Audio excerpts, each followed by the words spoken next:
Hey everyone, Duncan from Cloudy here. Happy GeForce NOW Thursday. The April 3rd update has just dropped and I'm jumping right in with my first reaction. Nvidia is highlighting 21 games set to arrive throughout April, which is a solid number. But let's focus on what matters right now. The 8 titles hitting the service starting today. Forget the monthly list for a moment. Let's dive straight into the games launching this GFN Thursday. Let's see what we've got. Okay, looking at the list of games hitting the service today, April 3rd, the first one that really jumps out is South of Midnight, specifically the confirmation that the advanced access period is supported right from the get-go. Now this is genuinely great to see confirmed. Sometimes with these early access windows, particularly the ones tied to buying specific premium editions, you're left wondering if they'll actually be live on cloud platforms immediately or if there might be a delay. So getting the official word that GeForce NOW members who purchase the premium edition can jump into the advanced access starting today is really good news. For context, South of Midnight is the upcoming action adventure from Compulsion Games. You might know them from We Happy Few.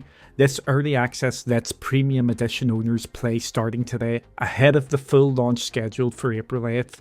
From what we've seen, it's got this distinct Southern Gothic vibe set in a mystical version of the American South and visually looks quite haunting and beautiful. Gameplay wise, it sounds like a mix of unique magic based combat blended with melee attacks, plus exploration through that rich world, possibly encountering some strange cryptids along the way. Getting confirmed immediate access to jump into something new like this early on GeForce NOW is always a win. Definitely the key highlight for me in this week's update. So while South of Midnight gets top billing, let's cover the full list hitting the service today. Just quickly before that, for the Call of Duty players, Verdansk is indeed back in Warzone Season 3 and playable through GeForce NOW. Good for those wanting a nostalgia hit. Right, the main event, the 8 games launching starting today, April 3rd. Leading the pack is the South of Midnight Advanced Access we just discussed. Also arriving is Cat Quest. If you haven't played this, it's a super charming action RPG, very accessible, full of cat puns, just generally a delightful little adventure. Nice comfort game edition. Dark Deity 2 makes its debut too. This is the sequel to that indie strategy RPG, keeping the pixel art and anime inspired visuals. If you enjoyed the tactical, turn-based combat of the first one, definitely one to look at. Veteran hack and slash Hero Siege also lands. This one's been around and evolving, boasting tons of classes, procedurally generated levels co-op, and apparently over 1,000 unique items. Proper, deep, grindy ARPG fare for those who love that style. We also get Karma, the Dark World. This one seems interesting, listed as an adventure game, possibly a psychological thriller given the name, and it's built using Unreal Engine 5. Could be visually impressive and atmospheric, definitely keeping an eye on this. Sky Children of the Light is another beautiful arrival. From that game company, this is less a game and more a stunning social adventure experience. Focuses on exploration, cooperation, and just soaring through a gorgeous world. A really lovely, unique addition. Simulation fans aren't left out with Train Sim World 5 pulling into the station. Looks like the latest iteration for dedicated train enthusiasts. These sims have a strong following, so good to see the latest one supported. Rounding off the week's additions is Vivat Slovakia. This looks genuinely fascinating. An open world action title set in 1990s Slovakia, dealing with post-communism, corruption and crime, apparently inspired by true events. Features period vehicles and a recreated Bratislava. Love seeing unique settings like this explored. So a real mix hitting the service this GFN Thursday. So that's the immediate lineup.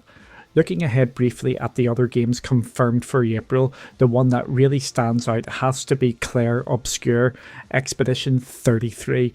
It's described as a turn-based RPG with real-time elements mixed into the combat. Think dodging and parrying, drawing inspiration from classic JRPGs. It's running on Unreal Engine 5 and you can really see it in the stunning visuals they've shown. It's landing on April 24th, and here's the big kicker.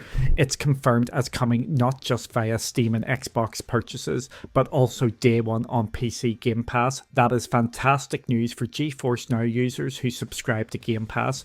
Means you can jump straight into what looks like a major, beautiful new RPG on release day. Definitely marking my calendar for that one. It looks like a potential showstopper later this month. Just quickly touching on a couple of others also coming later in April. Commandos Origins is still set for April 9th.